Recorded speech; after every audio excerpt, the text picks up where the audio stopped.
And now, it's time for another Dice Tower review with Tom Vasel. RRR, or R versus R, it's revolution, or reality versus religion becomes revolution. That sounds pretentiously cool, I guess, you know, the nobles fighting religion, how does that work out? In reality, what the game is it's a small, two-player, abstract strategy game in which each player has basically the same pieces, although they're called different things, depending if you're playing religion or if you're playing the nobility.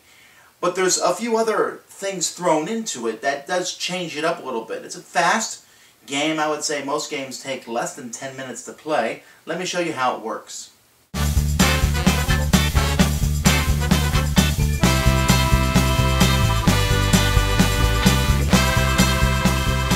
Here's the game board, and each player will get basically a hand of pieces that they'll put them in front of themselves. Each of the pieces will have different symbols on them and a name. For example, here you have the queen, although, like I said, you'll notice it's identical to the cardinal piece of the blue side. And then over here on the side of the table, you're going to place 5 neutral characters. Either player may use one of these characters if they want to. One of the players is given a citizen character, and they place that character somewhere on the board. And then it's the other player's turn, and each player places until the board is full. Once the board is full, the game is over. Now, when you put a piece down, you put it down facing yourself. So let's say the blue player puts a piece down this way. Every time a piece is put down, its special ability is looked at. And the cards will have different special abilities. For example, this one here might make someone switch or turn around.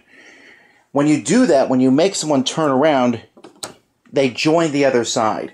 So you're going to have a lot of back and forth allegiances here as you're trying to make as many of the cards as possible focus towards you.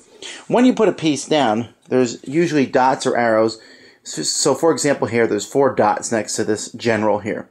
I could say I'm utilizing the blue dot when I place it down, killing him, because that's one of the special abilities.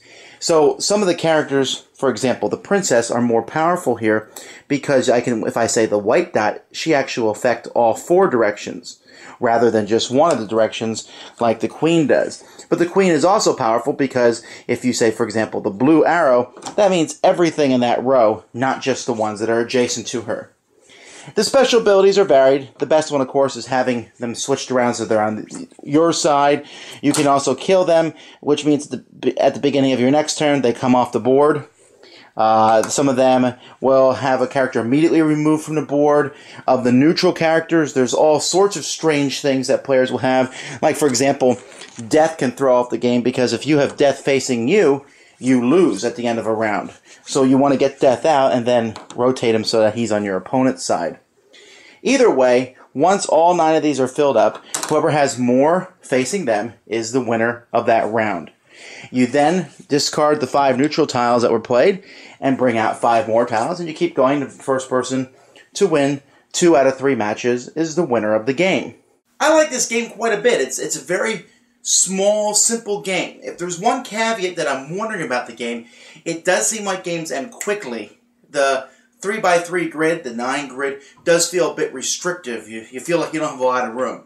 But while I might get bored of this game quickly, it's the fact that the 5 neutral characters change every single game, and you never know what's going to be there, and their combination mixed with the regular characters you have just brings a little bit of differentiation to how the game's played. It's short, simple, theme is basically non-existent, but that's okay because it's something unique that I haven't seen before, and I like to have games like that in my collection, especially when they're fun. Thanks for joining us today. For more written, audio, and video reviews, as well as the #1 board game podcast, check out the website at www.thedicetower.com. Until then, this is Eric Summerer, and you've been watching The Dice Tower.